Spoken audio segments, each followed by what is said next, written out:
Hello, I'm Jennifer Rooks, and welcome to this Your Vote 2022 debate between the candidates for governor of Maine. We are coming to you live from the beautiful Franco Center in Lewiston. Maine Public is presenting tonight's debate in partnership with the Portland Press Herald and Lewiston Sun Journal. Many of the questions for the candidates come from you, readers, listeners, and viewers of the newspapers and Maine Public. Those questions will be asked by Maine Public Chief Political Correspondent Steve Mistler and Portland Press Herald reporter Penelope Overton. There are three candidates for governor on the November ballot. Governor Janet Mills, a Democrat, was elected in 2018. Before being elected governor, she served as Maine Attorney General and District Attorney for Androscoggin, Franklin, and Oxford counties. Former Maine Governor Paul LePage, a Republican, was first elected in 2010 and served 2 terms as governor. Before being elected governor, he served as the mayor of Waterville and general manager of Martin's. Sam Hunkler, an independent, has never served in political office. He is a family physician and has served in the Peace Corps. This debate will last approximately an hour and a half. In the interest of fairness, we will rotate which candidate answers each question first. We will be addressing the topics that you, the voters, have told us are most important to you. Each candidate will have 1 minute to answer the question posed by the reporters. When the reporters ask a follow-up question, the candidates will then have 30 seconds to answer those. When a candidate needs to give a rebuttal, we will allow 30 seconds for that. An important note, this debate was challenging to schedule. We acknowledge that it falls on an important high holiday on the Jewish calendar. To the Jewish people in our audience who have just begun observance of Yom Kippur, the Day of Atonement, we wish you a belated Happy New Year and an easy fast. Before the debate began, the beginning and ending order was chosen by a random drawing. Governor Mills will go first, and Steve Mistler will ask the first question. Governor, federal efforts to control inflation have led economists to warn about a recession. In the event there's a sharp decline in state revenue, what do you plan to do? Cut programs, reduce the state workforce, increase taxes? And please be specific. Also, if revenue remains high, as it is right now, what will you do about that with a surplus? Thanks, Steve. And first, let me just say thank you to Maine Public and to you two journalists for this evening's debate, for hosting this. And it's good to be back in Lewiston, where I worked for 15 years and where I met and married my husband up the street at St. Joseph's Church, and where I made many friends. To answer your question, it would take a lot longer than a minute, but let me just say, we have, as you know, economists on board and revenue forecasters on board to make sure that we don't overspend, that we don't under budget or over budget. So in terms of inflation, I know that global inflation is hitting everybody in the pocketbook right now. And Maine has done a good job, I think, working across the aisle to enact a budget that actually reserves almost $900 million for the rainy day fund. That's first and foremost. We're saving for the rainy day fund more than it's ever been, higher than it's ever been. And we provided inflation relief checks to 850,000 people in Maine. That's just the beginning of our approach to inflation. Governor LePage? Well, the very first thing I would have done on inflation is, instead of giving $850 to all Mainers to buy the election, I would have taken $250 million and gone to oil dealers and gas dealers in Maine and asked them to lower the price of oil and have the state subsidize some of the oil to help them out. Last March, I would have put about $150 million into the hands of livestock growers, vegetable growers, and fishermen, and asked them to flood the market, because we are the 3rd highest food costs in America, because most of our food comes in by rail, and by truck. And so it's very, very costly, and they go back empty. And I would have, I'd put a holiday on the diesel tax from November until April. Well, just on the diesel tax, because initially you'd proposed a gas tax holiday. I would look at a gas tax holiday, but initially for the food costs, I definitely would go with diesel, and not during the summer months, during the tourism, but I would take a look at all taxes, and I would suspend all taxes that were put in place since the pandemic, and I'd suspend them until we reach an inflation rate of 2%. Mr. Hunkler. Steve, I believe that I need to give some context to my answers here tonight. These two need no introduction. Most people in Maine don't even know that there's a third person on the ballot, let alone knowing who I am. So in order for me to have any context in my answers, I believe I need to introduce myself a little bit.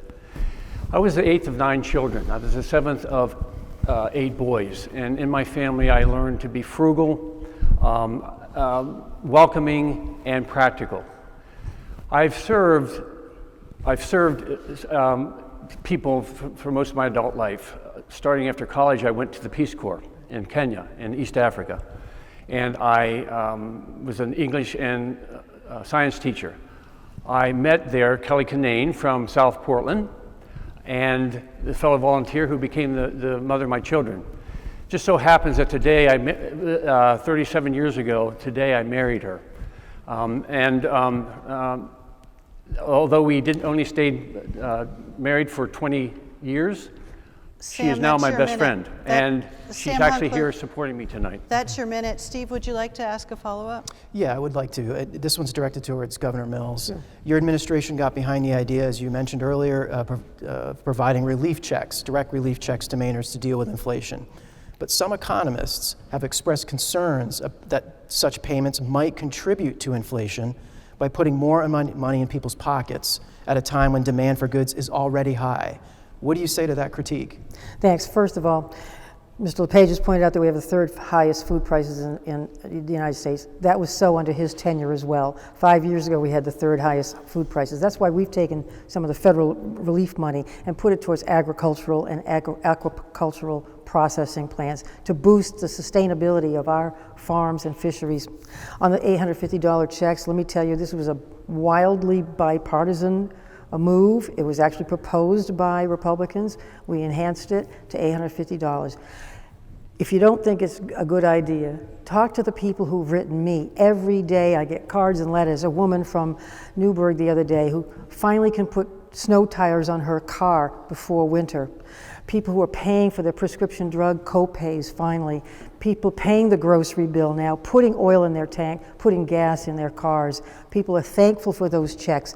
People know what they need to do individually with that money. It belongs to the people. It was right to give it back to them. And Steve, you have a follow-up for Governor LePage as well. I do, thank you. Governor LePage, you initially talked about an income tax cut, which is also criticized for potentially worsening inflation. But how would you pay for an income tax cut? Let's just set aside the inflationary effect. First of all, would you try to expand? It's an inflationary.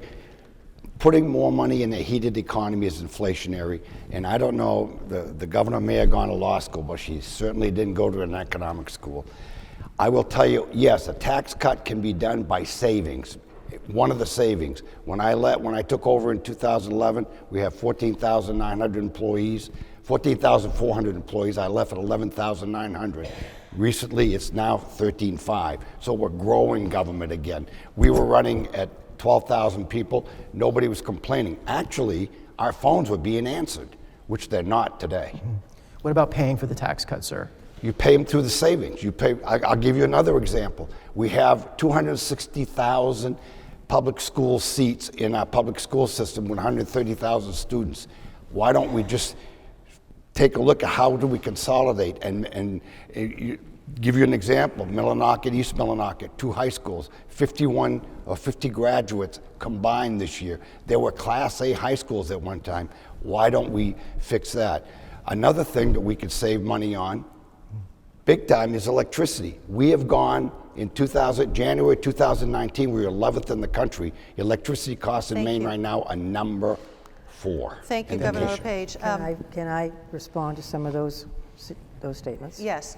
Thank you. Look, the last income tax cut that was made under his administration was paid for by increasing the sales tax and increasing the property taxes. I've spent 4 years repairing the damage of his administration, rebuilding the infrastructure of Maine, rebuilding the Maine CDC, hiring back those public health nurses, and properly paying the state's share of public education and paying for revenue sharing to fully fund the police and emergency responders and firefighters across our state.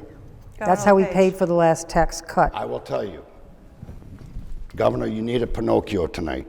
We did not raise the sales tax when I was governor. It was 5.5% and it stayed there. We did not broaden it. It was raised under the previous governor. And I removed furlough days when I came in, and we gave the first increase to state employees over 8 years. So you need to get your facts straight. Okay, we're going to move on and go to Sam Hunkler. Go ahead. Steve, you have a follow-up for Sam Hunkler, correct? No, I'm all set. Thank you. Oh, you think you are? Yep. Okay. Can I continue to speak? Sure, you can have 30 seconds. Go ahead. Okay, so I left the Peace Corps, came back to the States, and I went to medical school at Case Western Reserve in Cleveland. My first child was born there. After that, I came to Maine to live, and we bought a house out in Green, Maine, and I went to my residency program just down the street here at Central Maine Medical Center. My next two children, Corey and Jake, were born here. We then went to Alaska, and I served in an Indian Health Service for 3 years in Metlakatla, Alaska, on in the Annette Island Reserve, which is home of the Simpson Indians. I then returned back here to Maine, and we moved to Beals, Maine, and I have been there ever since. All righty. We're going to now discuss Maine's workforce. Governor LePage will go first, and Penelope Overton will ask the question. Thanks, Jennifer. This question comes to us from Eric in Cape Elizabeth. Maine is the oldest state in the nation with an average age of almost 45 years, which contributes to our state's labor shortage. And what would you do to persuade more young Mainers to stay, work, and raise their families here in Maine after they finish school? And how would you attract new young people to come here from out of state? Okay. We'll start with Governor LePage. Well, the first one, clearly, there are 9 states without an income tax right now. There are 10 states working to remove the income tax. We need to phase it out for the long haul. That's one thing. Number two, in 2019, when I left, work participation in Maine was tied with New Hampshire at 65%. The national average was 61%. Today, the national average is 62%. New Hampshire is still 65%. Maine is under 59%. We have lost significantly. So we lose every year. We lose thousands of people to other states that don't have income tax. They take their intellectual talents, they take their capital, and shortly thereafter, their kids start moving away to these places. We need to keep them here by lower taxes. We need to help our students with lower cost education. And I believe that in technical and vocational should go back to the middle schools. All right. And let me interrupt you. I'm sorry, Penelope. This time, if you could please answer the question she asked. Do you need that repeated, or do you know what the question is about the workforce? Please repeat the question. We're looking to find out how you would persuade more young Mainers to stay here and raise their families after they finish school and attract new young people from out of state. Well, the main thing we need to provide are livable wages so that Maine students can stay here. And in order to do that, we have to build the economy. And in order to build the economy, we also have to do that in conjunction with our environment. Environmental stewardship goes hand in hand with the economy of Maine. Many people come to Maine because of the environment, and we need to be stewards of our environment. And but we also need to be able to offer good jobs and good daycare for children and good schools for our children. So it's a combination of a lot of different things to do that. Thank you. Governor Mills.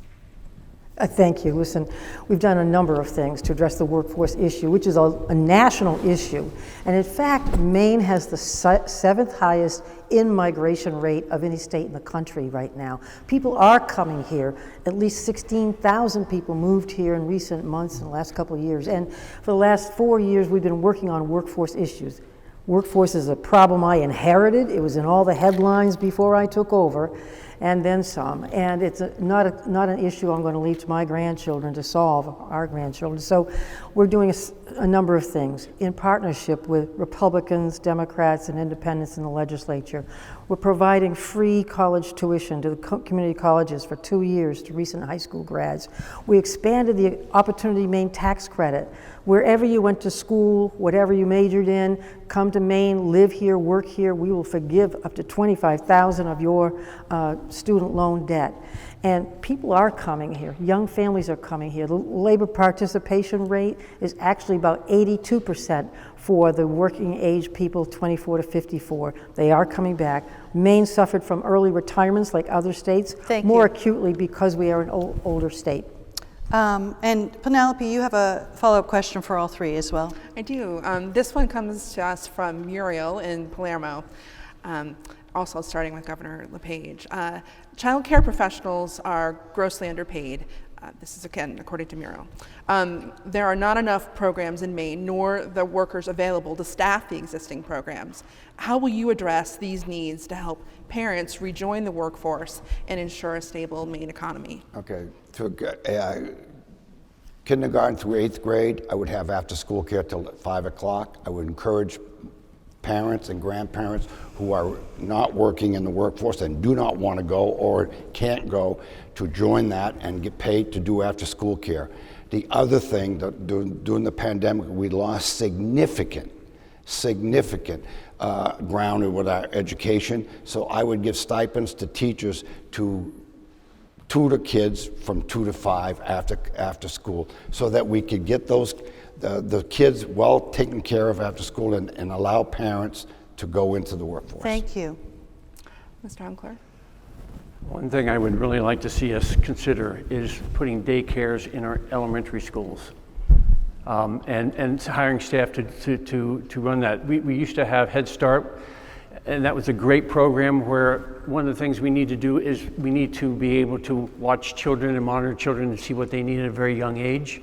And I think them putting them into the schools where the other kid, they can interact with other children, I think would be something we need to think about doing. And Governor Mills? As I travel around the state, people all over are talking about child care. A lot of women left the workforce during the pandemic for a lot of good reasons, and then they found child care to be a challenge. And so we have put a lot of the American Rescue Plan funds from my Maine Jobs and Recovery program with approval from the legislature towards child care slots, increasing the number of slots of facilities, increasing training at the CTEs and the community colleges, and paying stipends. We are paying stipends right now for child care workers. We're doing all that. And during the pandemic, we did pay for after-school care by the Boys and Girls Clubs and YMCAs. All right, and I think we have time for one more follow-up question on this topic. Lois in South Portland will be happy. She wants to know what you would do as governor, if anything, to make it easier for new Mainers to more rapidly enter the workforce. Great. Well, I'll tell you, great question. And I'll tell you, I think that the governor of the state of Maine should have been parked in Washington, D.C., telling the president to let these people go to work. If you're going to send them to Maine, we're going to put them to work. And if we need to give them a Maine ID until the federal government catches up, then we will do that. New Mainers will be put to work as soon as I get in there. Sam? There's a huge problem because the people who come here, they want to work, and they can't work because of the federal laws that say they can't. But the other problem is once they start working and they get a work permit, when it runs out, they have to stop working until they renew it. And sometimes our federal government is so slow about doing that. It's a real problem. And I don't know what we can do about that, but go to Washington and have our federal representatives help us out in that regard. Governor Mills? Yes. Look, under the previous president, our immigration policies were completely sidetracked for a lot of reasons, and I know that Mr. LePage joined the Trump administration's effort to, for instance, ban people of the Muslim faith from coming to states like Maine or to anywhere in this country. I did not agree with that policy. He joined the Trump administration in that regard. I agree with Senator Collins and the rest of the congressional delegation. We've got to lower the work eligibility. Those people who are here legally, and I have met personally with many of them, lower it to 30 days. They're here to enjoy our freedoms and contribute to our economy. They should be allowed to do that. Thank you. And did you want to offer a rebuttal? Yes. Janet Mills, you're a liar. I have not joined and prevented Muslims from going to work, ever. I did not join the Trump administration in any immigration.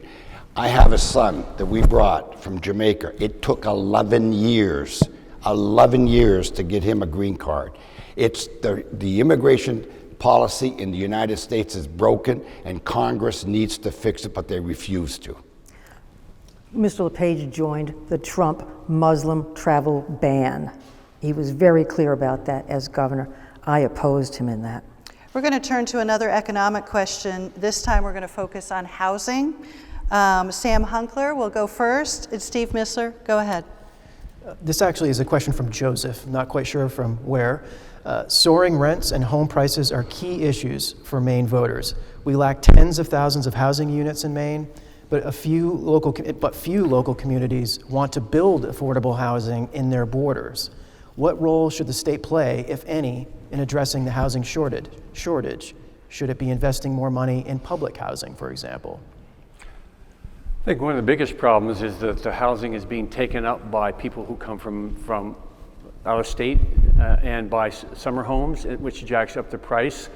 And I would love to see us do something like, for residential homes, I'd love to see us greatly increase the mill rate on residential property taxes, and at the same time, greatly increase homestead exemptions, so that people who have their primary homes, their taxes go down, but the people who come from away, their taxes go up. We as Mainers, we pay income tax.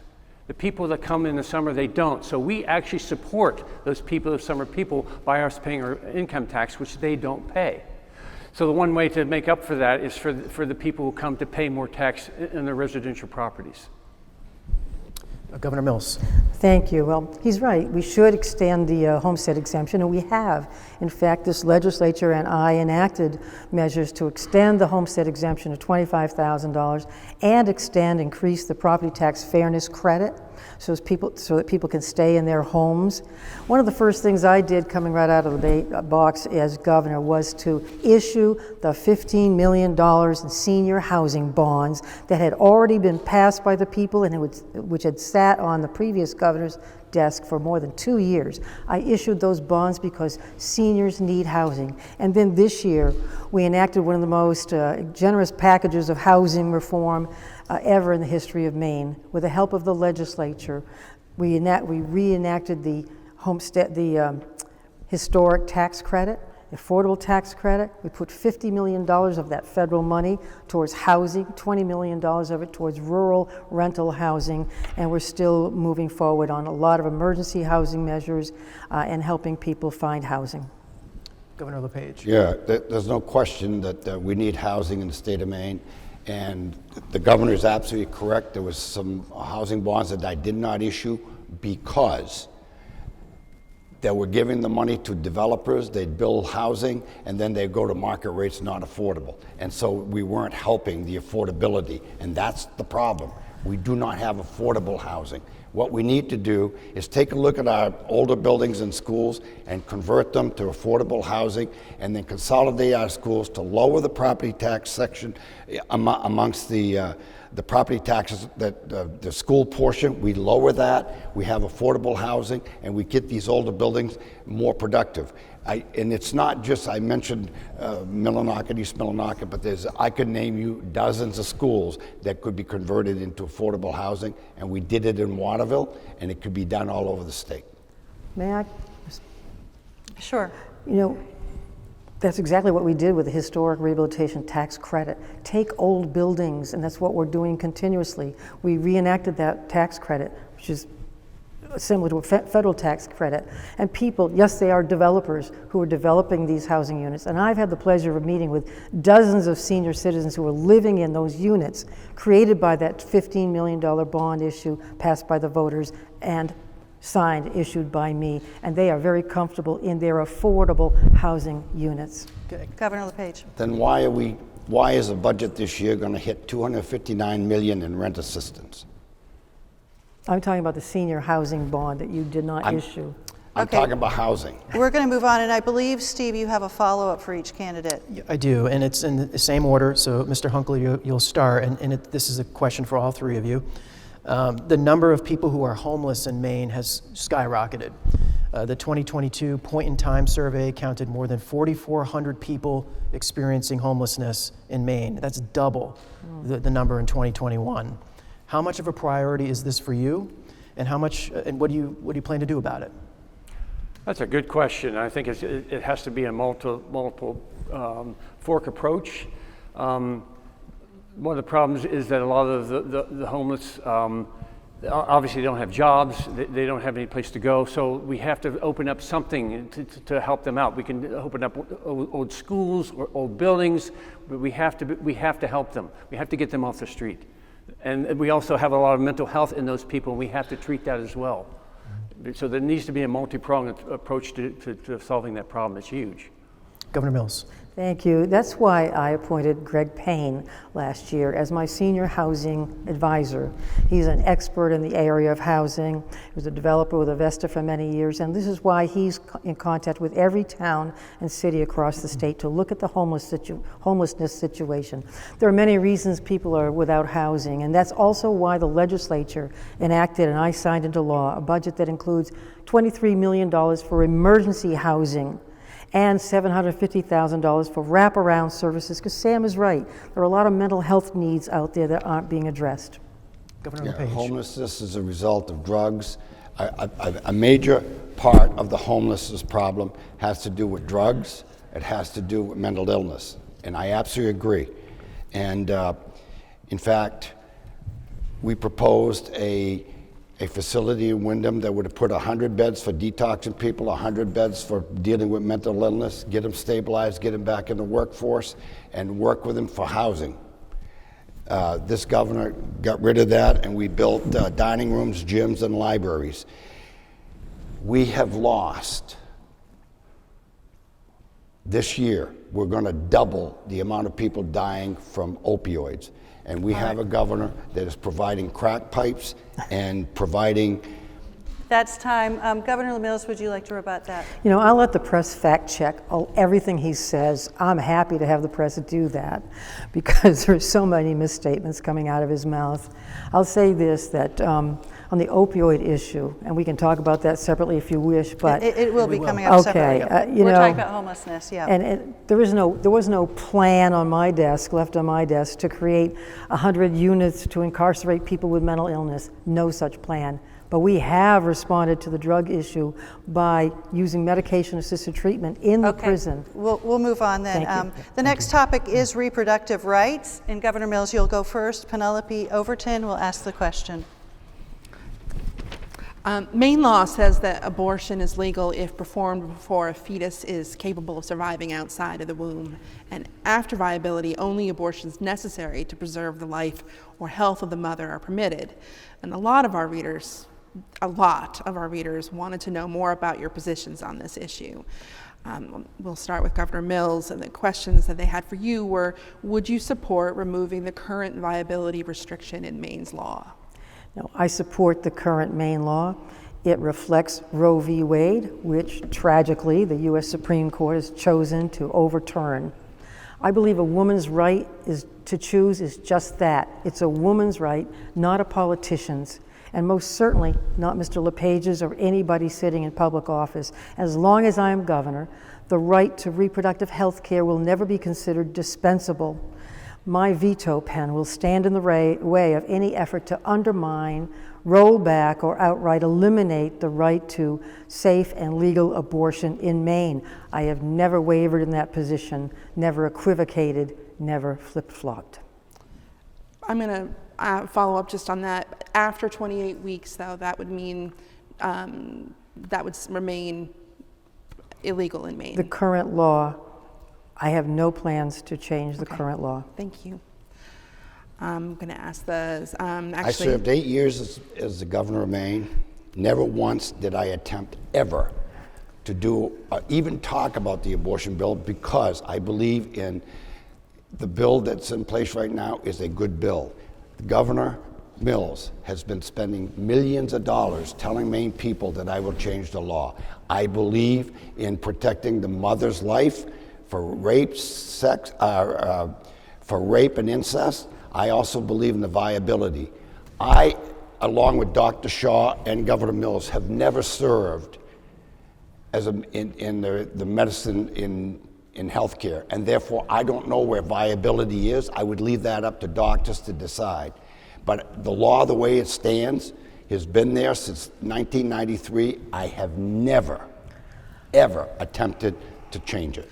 Our question for you, though, from readers is a little bit different, which is what would happen if the legislature were to bring you a bill that added additional restrictions, whether it be reducing the waiting time, the viability period, so say like 15 weeks like other states have been doing, or requiring parental consent, or requiring, let's say, burial of fetal tissue after an abortion. I support the current law as it is. And if they brought those bills to you, you would not sign them? That is correct. Thank you. Well, would you let it go into law without your signature? I don't know it. I would. That's that's the a alternative, hypothetical. Mr. Would LePage. You know that. Well, You've wait a been second. governor. You know what the options are. Okay. Would you let it go into law without Would your you signature? would you allow a baby to take a breath? Would you allow the baby to take a breath Would you let again? a restrictive law go into effect without your signature?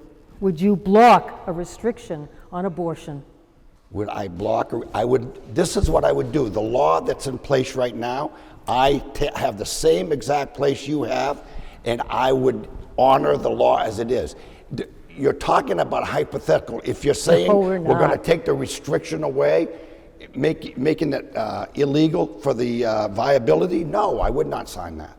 I would veto that. The viability is in law now. I don't think that was the question. No, the question is if there would be additional restrictions that came to you in a bill, would you veto additional restrictions that came to you if it came, say, from the Republicans who were to take over Give the me an legislature? example of what you mean by additional restrictions. Say they wanted to have a 15-week limitation on abortion, or say they wanted to have requiring parental consent for a minor, or say they wanted to require burial for fetal tissue. If it's restrictions, if you're talking about would I veto a bill that would change the viability, I would go to the medical professionals to tell me. I don't know what you mean by 15 weeks or 28 weeks, because I don't know. I mean, I'm not sure I understand the question.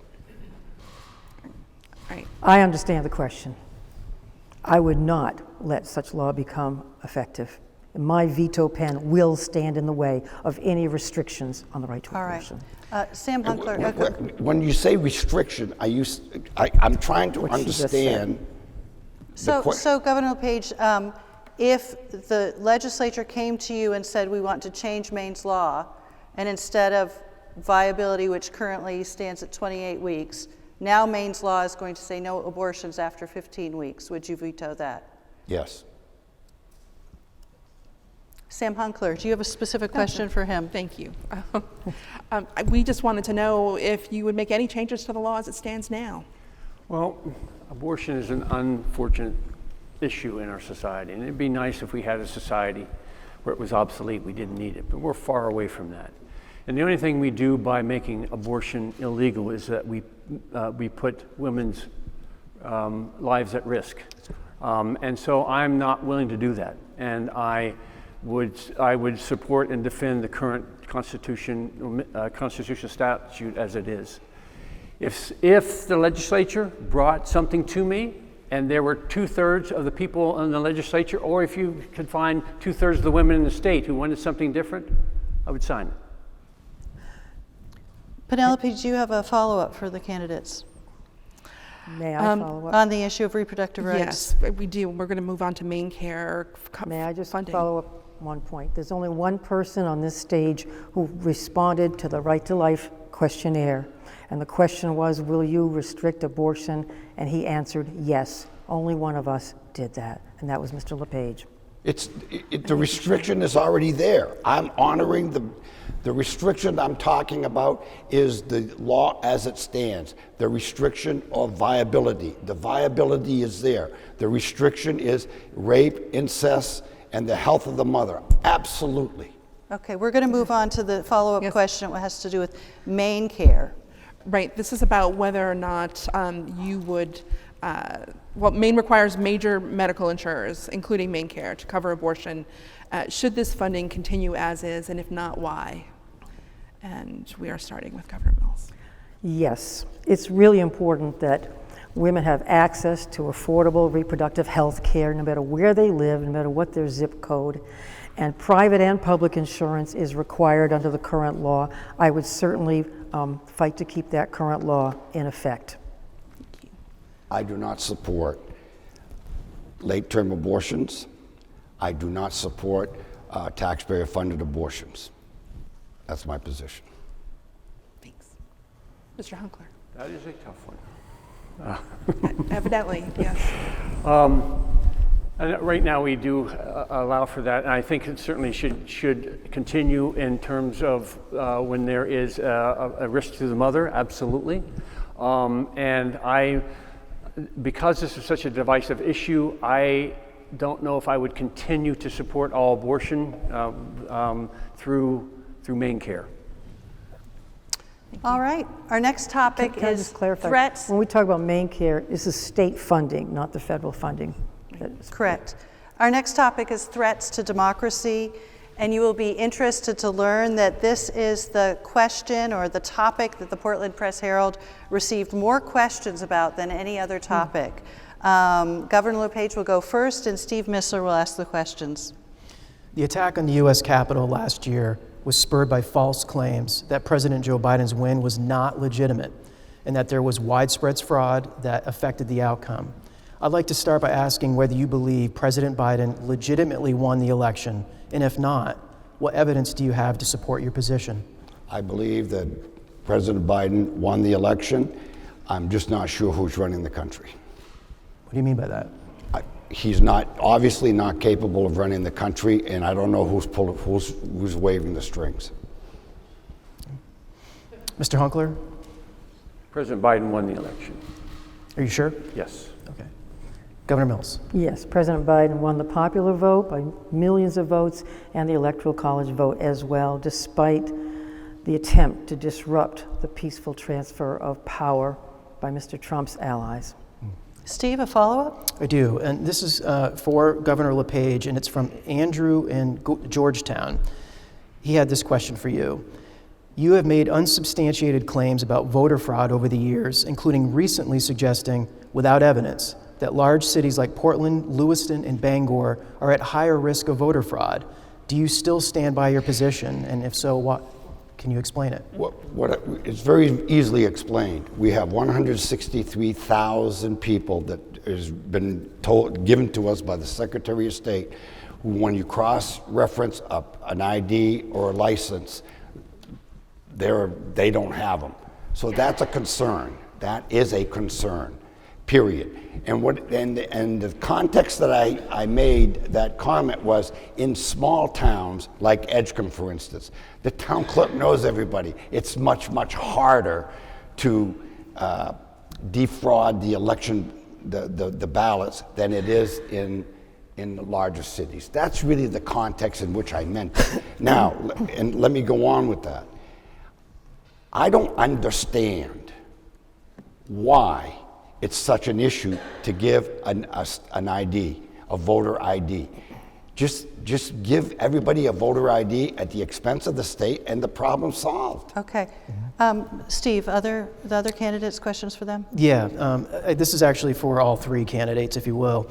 Again, beginning with Mr. LePage. Lisa from Harpswell wants to know, are you confident enough in Maine elections that you are prepared to accept the results of the upcoming election, the one that you're in, regardless of whether you win or lose? Absolutely. I mean, that's it, absolutely. I mean, I've never rejected any election, including the 2020 presidential election. And I think that's an absurd question, quite frankly. I will tell you one thing I'm concerned about. You talk about democracy, but one thing you did not mention is censorship from the left. When the FBI go into Facebook and tell them to censor people, you haven't mentioned that. And I think that's a bigger threat to democracy than voting in Maine when we use paper ballots. Mr. Hunkler. I absolutely trust the integrity of our election system in Maine. And so you would accept Yes, whatever happens absolutely. in November? Absolutely. Governor Mills.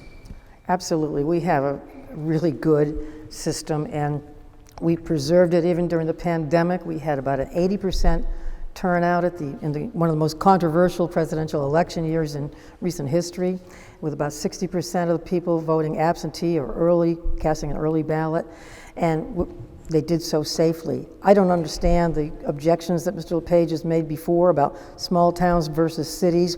The city of Lewiston itself, the council last week unanimously voted to support the integrity and confirm their faith in their clerk, Kathy Monteo. We're going to move on to Could I just rebut one? a few seconds, please. Why are you against voter ID? We don't need it here in Maine. We don't need it. We have integrity in our elections. We have a huge turnout, which validates our democracy. I think the right to vote is so fundamental. Why would you question it? Why would you impose another level of, paperwork on voters? Why inhibit them from voting? I believe it's at the foundation of our democracy, and I take seriously our responsibility to ensure that every Maine person has the opportunity to vote. We are going to move on because we're running a little behind now. We're going to talk about the environment. Sam Hunkler will go first with this question. Penelope Overton, go ahead. So we've all been following the news of the hurricanes that have hit Florida's west coast and Atlantic Canada in the last month, washing away homes and businesses, leaving millions in the dark and killing, I believe at last count, at least 100 people. And scientists are telling us that warming oceans and rising sea levels will make our hurricanes more severe. They'll have higher wind speeds, they'll be wetter and travel more slowly, causing more damage. So we'd like to know, what steps would you take to ensure that Maine is prepared for this kind of extreme weather, and how would you pay for that resilience? I would ask the experts about what we need to do and how we need to go about that. I mean, we just saw that Nova Scotia had one of the worst storms ever, and that was probably because of the whole idea of climate change. We have fortunately a lot of our coast is higher up, but there we do have some that's up on a bit of elevation, but we do have a lot of low-lying land. We need to figure out how to mitigate that. As to how we do that, I don't know. That's for the experts. That's for the engineers to figure out. But we do need to look at it. We need to put money into it. We need to figure out how to do it. But that is something that, again, it's going to take a concerted effort from many different departments to figure out how to do that. And I don't know the answer to that. Okay, thank you. Governor Mills. Thanks. Look, clean air and clean water are fundamental to who we are as a state and how we live and how people stay healthy. I was pleased to be in Lewiston last week to celebrate the 50th anniversary of the Clean Water Act nationally, which Ed Muskie drafted and got enacted. So we're here to protect our clean water and clean air and our environment. That's one reason why I have fully supported the Land for Maine's Future and how we funded it with general appropriation funds this year in a bipartisan budget, $40 million for the Land for Maine's Future to preserve working waterfronts, working farms, working forests, and deer wintering yards. We've invested in community infrastructure with the Infrastructure Adaptation Fund, $20 million to help communities be resilient. This morning in the paper, there was a story about the town of Limestone and Maine School of Math and Science joining forces to engage in solar power, to track solar power and make steps towards keeping our environment safe and healthy and going to alternative energy as well. I just have to ask, how would that help us prepare for extreme weather? For storms. Look, one of the first things I did was to create the Climate Action Council, and they created the climate plan, and that has a lot to do with community resilience. Community resilience is helping fund communities to look at whether they need more riprap along the water's edge, whether they need to fish in a different way or diversify what they're doing to prepare for climate change, because it's real. I believe in climate change, and for the last 4 years we've been making up for lost time on climate change and using all of our resources to do that. Thanks. Governor LePage. Yep. I'd like to make one correction. The governor just said, she said she had a bipartisan budget. She passed a majority budget. It's a last majority, it was a majority budget, one party, no Republicans involved. When it comes to climate change, there's no question it is changing. The climate is changing. We have a problem that we have to deal with. The problem I'm having right now is penalizing Maine people for actions of other countries and other states. We are one of the cleaner states, but however, we are punishing our citizens with high energy costs. We've gone from 11th to 4th highest energy costs in the country. We are now losing our logging industry and our forest industry. And matter of fact, in another decade or so, we're going to be having major forest fires because we're not cutting the annual growth of our forest. That's really important. We have to pay attention to the entire environment. Can I just respond on the one point? Well, you wanted to ask, I could tell, you wanted to follow up with the same question you followed up with Governor Mills. Maybe it's because I've watched too much hurricane coverage, but let's go back to the storms for a minute. How would that help us prepare for the storms that the scientists tell us are coming? Well, if you manage forests in particular, Maine has got 18 million acres. And forest is carbon neutral, so it actually helps the environment if you manage it properly. And right now, we're not. And I believe that goes a long way at helping the climate. And also, I think that we have to preserve our farms. Right now, we're taking a lot of our farms off the grid, off the growing, and we're making them into solar arrays. And that's going to be dangerous because the disposal of those in 20 years, we're going to be facing this same problem that Los Angeles is facing right now of no place to put them. Okay, and Governor Mills, you want to very quickly, Just I'd quickly, like to move on. for more than 20 years, we've had a Sustainable Forestry Practices Act that is in effect. Our loggers, our forest products industry are employing that, doing it safely, harvesting sustainably. With respect to the Land for Maine's Future, that was part of the budget this year, which was a unanimous report of the Appropriations Committee, funding $40 million to preserve farmland, preserve working waterfronts, and preserve forestry. Okay, I want to move on to the opioid epidemic, and Steve Mistler will begin the first question for Governor Mills. Correct. There were a record 626 overdose deaths in Maine last year, another grim reminder that we are still in the grips of a brutal opioid epidemic. And according to the latest state statistics, we are on pace to break last year's record. Governor Mills, you've embraced harm reduction and medication-assisted treatment as necessary tools in fighting this crisis. But in 2020, the second year of your first term, Maine had the 9th highest drug death rate in the country. If Maine is following the gold standard in treating this problem, then why is the problem seem to be getting worse? Thanks. Listen, my heart goes out to every family who's lost a family member to a drug overdose. We did have a high number. We are having a high number of fatal overdoses. And that is really because of the kind of drugs that are out there, the fentanyl that we're trying to get off the streets. My Department of Public Safety has seized almost 82 pounds of fentanyl in the last couple of years. Pounds. This is so highly fatal, and it's in everything. And beyond that, though, we've got Narcan out there, hundreds of thousands of doses of Narcan. For every person who has a fatal overdose, there are a dozen or so who overdosed who didn't die, and we have helped turn their lives around by increasing resident treatment centers, by increasing detox centers, by increasing recovery coaches to help turn people's lives around. That's so important to help people be productive once again. Governor LePage, this is a specific, I'm sorry for the confusion. I actually have a specific question for you. I think you're going to get into this, but you've called Governor Mills' approach a failure. But Maine's death rate per 100,000 residents was 8th highest in 2017 and 10th highest in 2016 while you were governor and pursued a law enforcement-centric approach.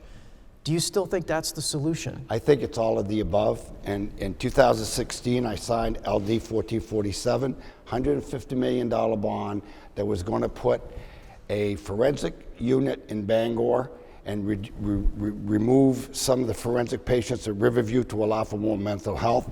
And unlike what the governor said, 1447 was going to build a facility in Wyndham for 100 beds for detoxing and 100 beds for mental illness. She said she never saw it. I don't know where she was because we have all kinds of data and information about it. But this is the other thing that really bothers me about her approach.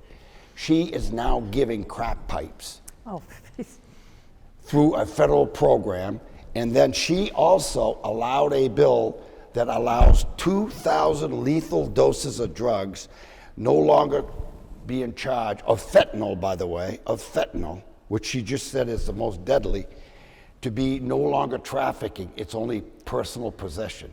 That is outrageous. Let me just check you on the crack pipes thing.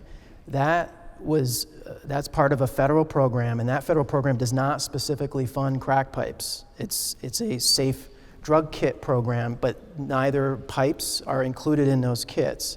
Now, I think you need to do your homework, because they are. But I did.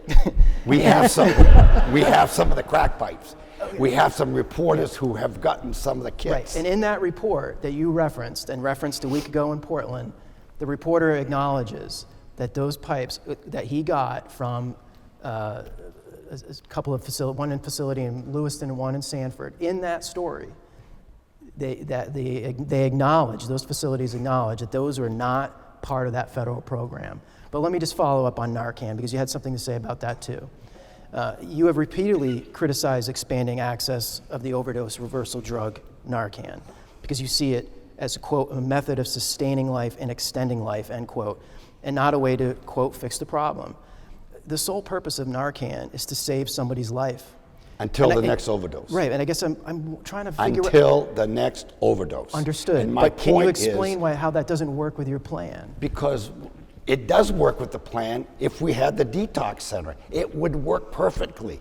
But detox, Narcan, if you keep giving Narcan to the same people over and over again, you're eventually gonna miss.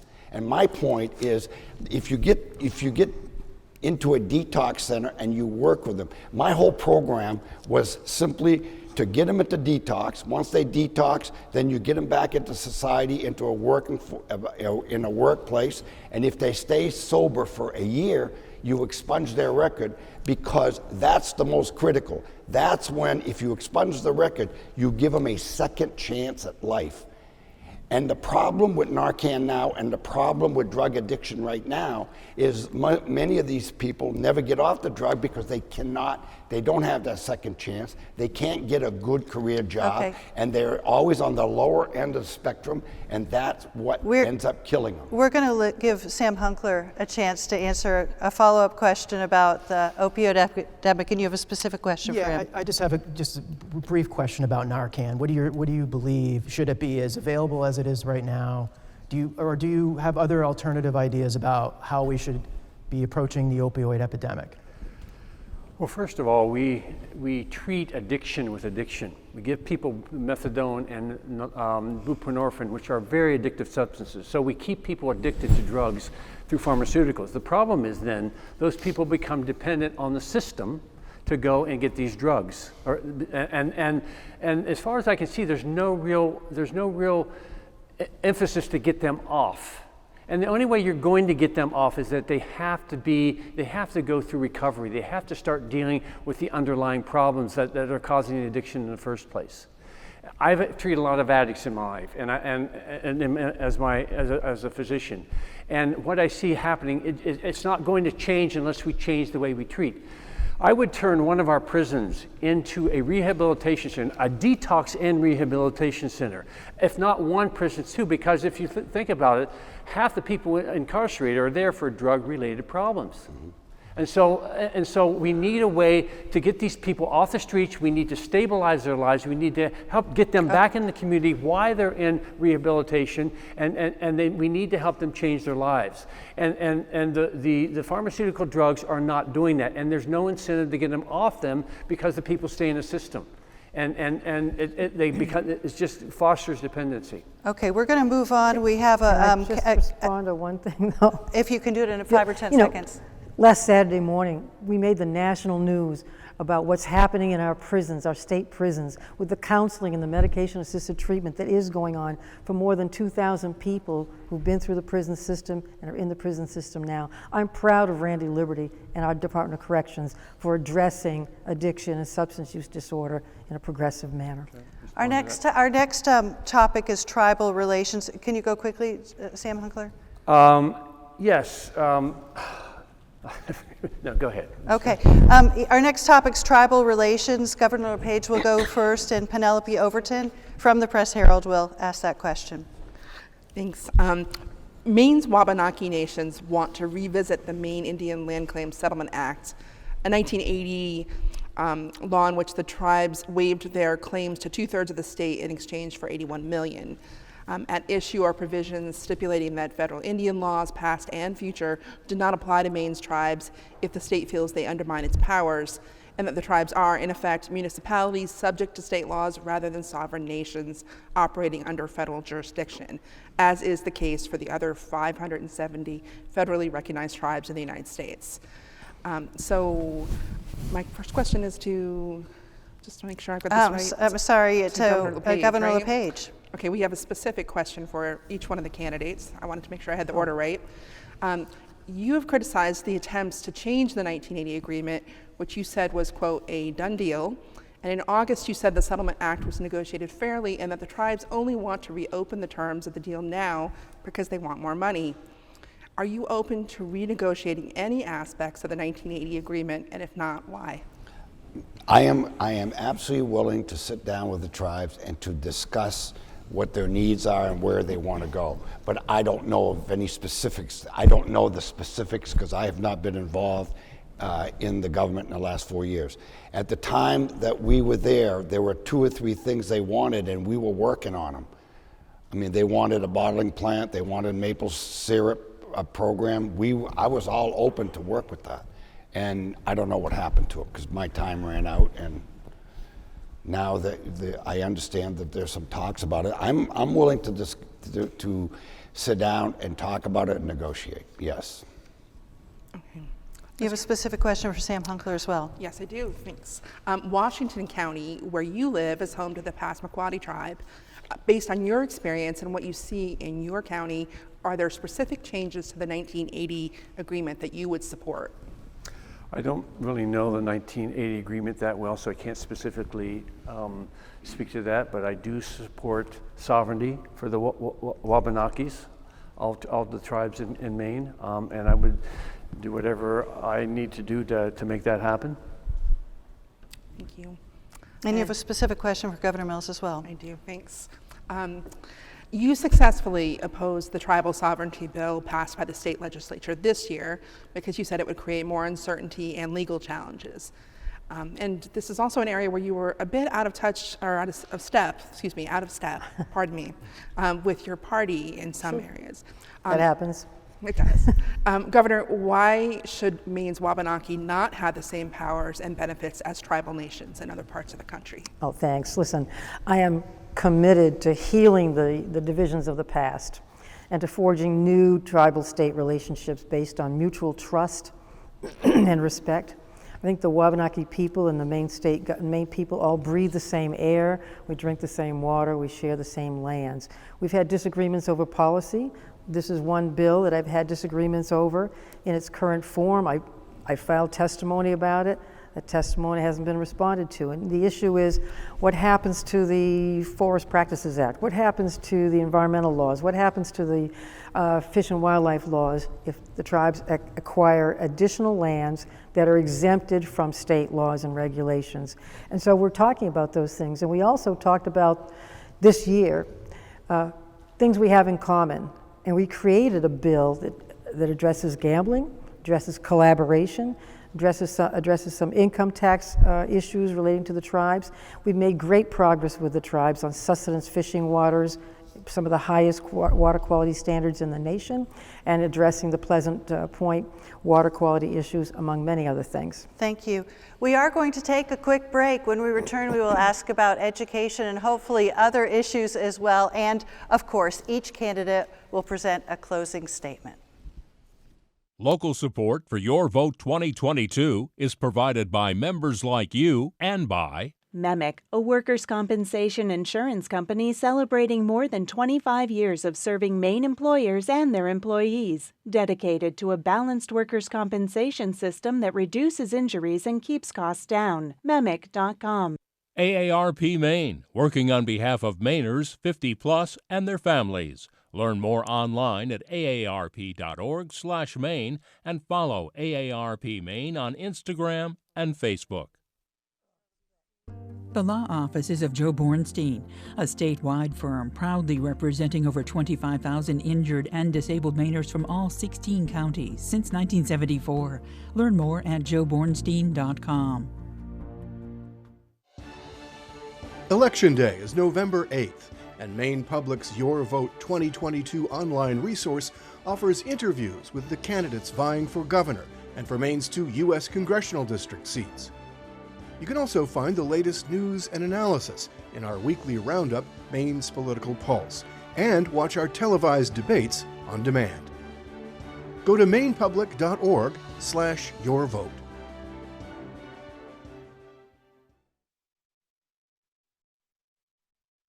And welcome back to our Your Vote 2022 debate between the candidates for governor in Maine. Our next topic is education. Sam Hunkler will go first for this question, and Maine Public Steve Mistler will ask that first question. Mr. Hunkler, this is sort of a general question for you about public education and your views of it, especially considering how politicized it's become in this particular campaign. Do you have any concerns over what's being taught in schools? Do you have any concerns with the quality of the education? Do you support the idea of the 55% of funding local education costs? Does that work? It's a lot of questions to answer there, but if you... Yeah, a lot there. First of all, I think the education system is failing our children. I was just at the youth summit in Fairfield this past weekend. I talked to one student in particular, and he said, you know, it's really, it's not good for me to sit and listen to people lecture to me 7 hours a day. And so, I mean, we have this focus on testing, where we do math and science and testing or whatever, and I think that that's okay, but we need to broaden our idea of education. There are some kids who are going to go into college. Some people are going to be fishermen, and I think that we need to give much more local control to our schools. I think we may need to give some guidelines from the state, but I think we need to give the control of education back to communities, because those communities know what their children need more than people at the top. What we need in Beals is very different than what's needed in Portland or here in Lewiston. So I think we need to look more to the individual schools and see what they need in terms of education. Okay. Governor Mills, this question is for you. During this campaign, voters are seeing a lot of messaging from the Maine Republican Party, outside groups, and Governor LePage himself that public schools are indoctrinating kids in so-called woke teachings about race and LGBTQ issues. We haven't heard from you directly about this, about these allegations. I guess now is as good a time as any to hear what you have to say about them. Thanks. You know, I think that whole effort is sort of an attempt to deflect from his record on education and the 8 years that we lost in progress in education, and my record on education, which includes, finally, for the first time, fully funding the state's share of public education. It includes giving teachers a raise. It includes funding equipment for the CTEs. It includes being on the path to universal pre-K, because that's what parents have asked for. That's what businesses and parents and citizens have asked for. We have a system of local control when it comes to the curriculum of Maine schools, and many parents serve on our school boards. Parents have rights in Maine, and I encourage them to take part in the process. run for school board, express your views to the school board. If there's a piece of the curriculum you disagree with, speak up and have a say. Let me just follow up on the 55%. It took 20 years to get to that point, and there's a reason for that. It's costly. But can you continue to do that when state coffers are not as flush as they are right now? Like I mentioned at the very top of this debate, there's a possibility of a recession. Can you meet that threshold if there's a downturn? Sure. And Steve, that's why the legislature, bipartisan budget this year, put aside some, I think, $30 million for an education reserve as well. But we are fully funding the state share of education. What that does is not only fund education, but bring the burden down off of the property taxpayers, which I'm very much in support of as well. Yes, we aim to continue at this pace, continue complying with our obligation to fund public education at 55% without any gimmicks or tricks up our sleeves. Governor LePage, your Parents' Bill of Rights ostensibly gives parents more say in public education by beefing up rights that they have at the local level. You're videotaping meetings and having them archived, that sort of thing. But other Republicans enacting these laws have used them to set new baselines for curricula that better reflects their conservative values. We're seeing this in other states. You hadn't talked about that, but how is that not an infringement of local control? Is that any different from what your campaign has accused the Mills administration of doing? No, what I believe is that parents should have a right to opt in or out of certain curriculums. That's really what the Parents' Bill of Rights is in my mind. I honestly and truthfully believe that we should be going back to reading, writing, math, civics, and we should teach our children how to think independently and critically, not what to think. And if anybody in this audience believes that our schools right now are not being indoctrinated, I'm sorry. I've been and I've listened to. And so what I'm saying is we need if we have school choice, we have a Parents' Bill of Rights, we have transparency in curriculum. Parents should have a right to opt in or opt out if they don't like it. I think we need to have vocational education and technical education in all of our schools so that we correct this imbalance of 60% of our colleges and universities are women, 40% are men, but our population is closer to 50-50.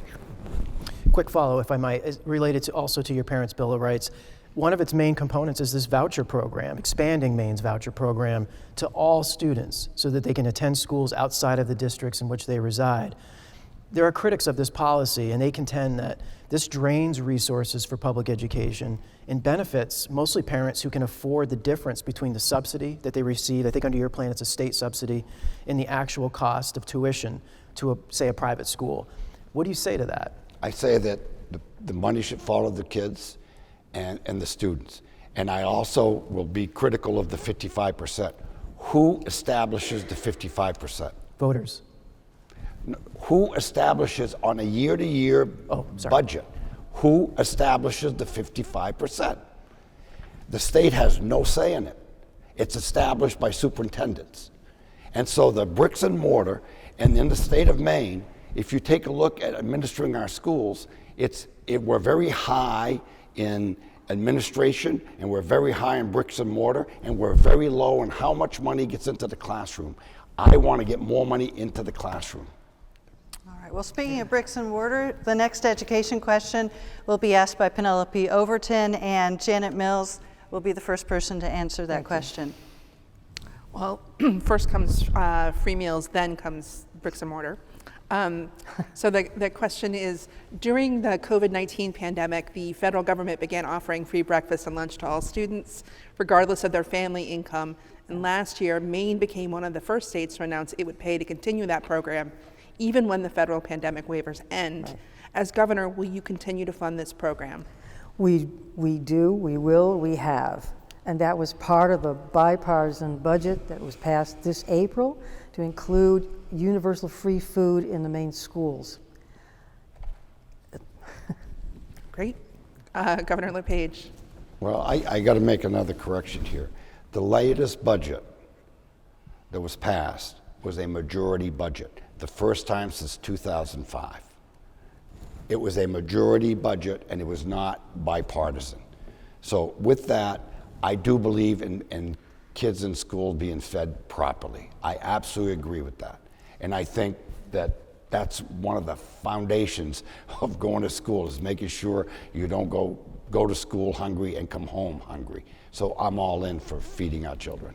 And the state should pick up the tab for the difference between The feds, yes, Okay, yes. thank you. Can I just, in April of this year, we enacted a fully bipartisan budget that included 2 years free tuition at the community colleges, universal free food at the schools, and the inflation relief program, and so many other things. Was it a majority budget? It was a bipartisan, it was a unanimous committee report and an overwhelmingly bipartisan So we know what to support in the hear House from and both of Senate. you, and your closing statements will probably be about this, which would be great. Mr. Hunkler, what about you?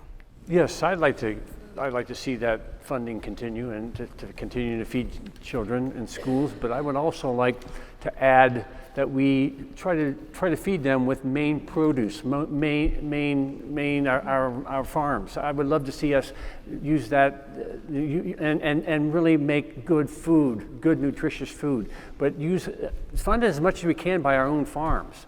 And I would also like to invite at least one lunch every week. I would like to invite everybody over 65 for a free lunch with those kids. It would be great to start getting children and elderly together. Everything I would do as governor, it would be through the lens of children and their future. If it's not good for children and their future, we shouldn't be doing it. And so I think that starting with feeding them, getting them square meals, but again, good nutritious meals is a good place to start. All right, very quickly, we'll do a follow-up if we could answer this quickly. Thank you. Yes, many Maine school buildings are in dire need of replacement or extensive renovation. More than 100 Maine schools are on the waiting list for state funding for capital improvement, yet the state only funds a handful of projects every few years. The needs in the hundreds, if not billions of dollars. What do you plan to do about this crisis? Is that for me? Yeah, you start thank you. We did replenish the school renovation fund this year. I believe it's in the budget this year. And that will go out to the schools on the list. As you know, there are priority lists that the State Board of Education looks at. I'm sure there are even greater needs. As the budget allows, we will fund them. Okay. Governor LePage. Yeah, I believe that we have a housing shortage, and we have a lot of bricks and mortar. I think we can take a hard look at our bricks and mortar, our schools, and see those areas in which we can consolidate and get new schools and turn some of the current schools into affordable housing. I think is a program that we can do, and yes, it will be expensive, but I think it's an infrastructure investment that the state needs to make. Mr. Hunkler. I'd like to have us begin to have a commission on education that is ongoing all the time, to keep looking at education, because we need to do something about it.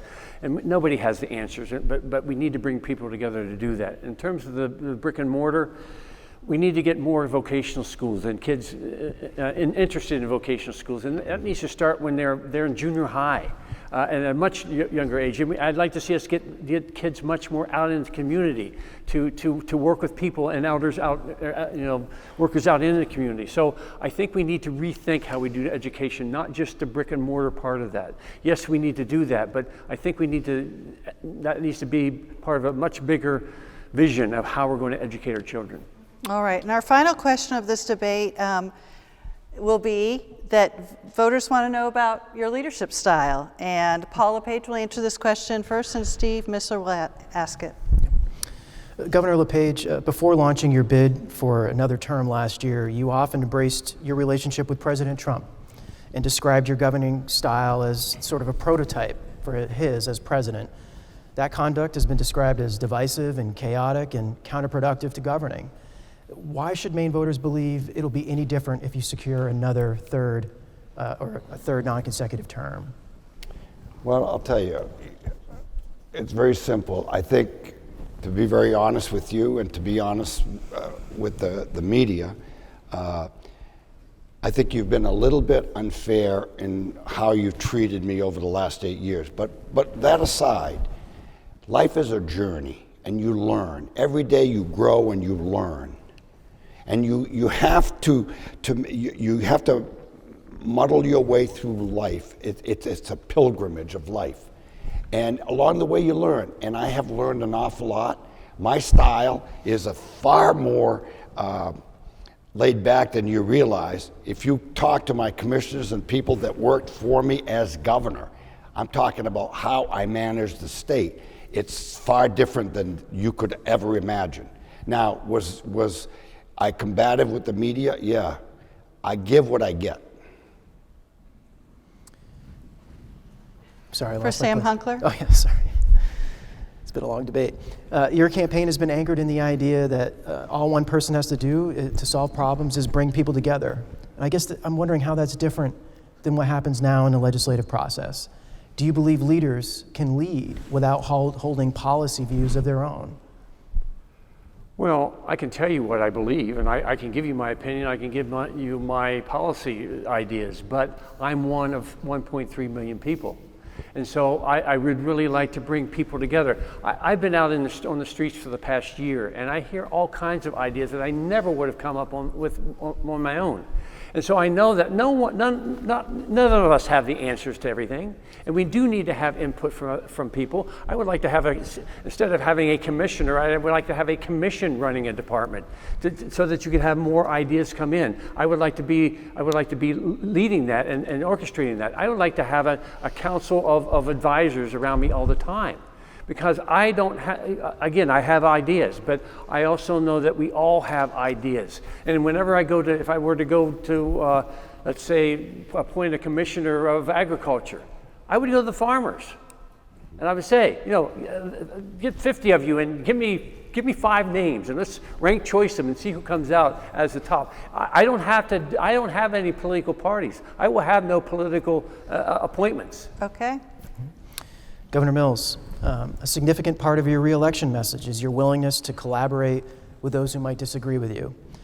Many Republican lawmakers have a decidedly different view of your leadership, especially when it came to the pandemic. What's your response to complaints that you didn't involve them in a lot of the decisions that you made? Well, we did, and we had a lot of Zoom meetings and telephone conferences with all kinds of stakeholders, including legislators. More importantly, I have a cabinet that is given free rein to talk to legislators, to talk to the public, to talk to the media, like Randy Liberty did on national TV Sunday morning about our treatment programs in the prison. They are free to voice their opinions, and they're some of the best and brightest people I could ever imagine being with me during one of the most tumultuous times in recent history. My leadership style is to sit down and listen to people. And that's what we have done in the last 4 years, whether it was workers' comp reform, paid leave bills, yellow flag bills, school safety measures, or the budget this year, including inflation relief measures and community college tuition and all these things. We did it by working across the aisle. I didn't issue 642 vetoes. I issued a small number of vetoes, were carefully worded to inform people what my positions were. That is our last question. We're going to turn to closing statements now. Each of you will have 2 minutes to give a closing statement and speak directly to the voters. This is decided before the debate by random drawing. The order will be Sam Hunkler, then Paul LePage, then Janet Mills. Sam Hunkler, go ahead. The fact that I'm sitting here, or rather standing here, means that you can do this too.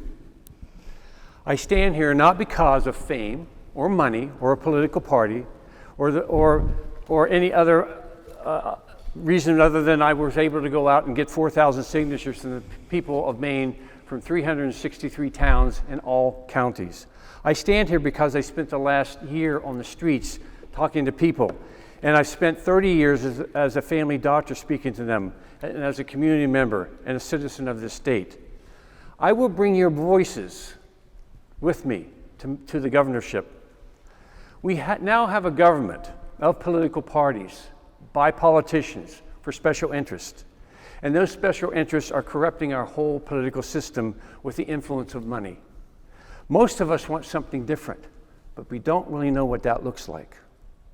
I'm standing for a different way of governing, based on finding common ground for the common good with common sense. In order to heal the divide in our society and to find common ground, we must learn to listen to one another and to be open to new ideas and ways of governing. You may not have heard of me before tonight because I'm standing on a very grassroots word-of-mouth campaign. I'm accepting no donations, and I'm limiting my own personal money to $5,000 for the whole campaign. This frees me from being beholden to anyone, to any organization, to any special interest, to any political party, to any lobbyist. My allegiance is to the people of Maine. We have a choice. I'm offering you something to vote for rather than something to vote against. So I'm asking you for you to vote for me. But more importantly, I'm asking you to stand with me with strength and integrity to form a government of the people, by the people, and for the people of Maine. You can learn more about me and my campaign at standwithsam2022.com. You will not be asked for a donation. Thank you, Sam Hunkler. We'll move now to Paula Page. On November 8th, Maine people are going to have a choice. We are coming off record number of deaths over the last 2 years, record number of overdoses last 2 years. Suicide is the number 2 killer, not only in Maine, but around the country for 10 to 30-year-olds. Maine is facing challenges as our country is facing some challenges. Our economy is broken. Our federal government is broken. And we as people need to find a way to start working together. Because Abraham Lincoln said, a house divided cannot stand. We need to find a way to start working together and meet each other more in the middle. I never had a majority budget, and I think a majority budget is a bad budget. We did, however, in 2012, have a supplemental that was majority because we really were pressed for getting some policies done. Janet Mills' only solution over the last 4 years is to throw money at a problem. What do we do when the money's gone? Remember one thing. A lot of money hides a lot of sins. Ask yourself, are you better today than you were 4 years ago? Is your grocery bill lower today than it was 4 years ago? Is your electricity bill lower today than it was 4 years ago? Pouvez-vous chauffer votre maison plus facilement que vous êtes 4 ans? My record is very clear. I have 8-year record. I took the state when it was a the biggest recession in the history of our country, and I turned the state around, and I can do it again. Thank you, Governor LePage. Governor Mills, your Sure. your That's turn. why we were 49th in the nation in economic recovery in 2016. Listen, we've been through some tough times together these last few years, especially you and me, and we've braved them together. Now I'm looking at the future. I was born and raised in Western Maine. My parents worked full-time while raising 5 children. We had paper routes as kids, and I waited tables in high school to make money for college. When I met and married my husband Stan here in Lewiston, he was a widower with 5 daughters. We raised them together while working full-time, both of us. They had a good education in the Maine Public schools. Stan is gone, but the girls are all grown up, but I have 5 grandchildren now here in Maine. I love nothing better than to spend time with the 2 little granddaughters, to hear what's on their minds. Nana, will my tooth come back in? Nana, look, I can tie my shoe now. Nana, see the picture I drew for you. I know what's on their minds. But what's on my mind is what opportunity will they have 10 years from now, 20 years from now, 30 years from now? Will they have the same rights I have enjoyed for the last 49 years? As long as I am governor, they will. Will they be able to get a good education right here in Maine? Will they breathe clean air and drink clean water here in Maine? Will they have affordable health care? Will they have a good paying job and a rewarding career and be able to raise their own children in a safe and welcoming state right here in Maine? In other words, their future and your children's future, that's what's on my mind every day. And that's why I'm running for one more term as governor, to make sure that every boy and girl in Maine gets to go to a good school and enjoy our great natural resources and have the career they choose in a state I love so much, and know that this will always be their home. We've made great progress these last few years through the toughest times in history, and we won't go back. I'm privileged to be your governor. I would be honored to have your vote. Thank you. Thank you, Governor Mills, and thanks to all three candidates here tonight. Thank you to the Franco Center here in Lewiston for hosting the debate, and thank you for joining us for this Your Vote 2022 gubernatorial debate. Election Day is November 8th. For Steve and Penelope and all of us at Maine Public, the Portland Press Herald, and the Lewiston Sun Journal, good night.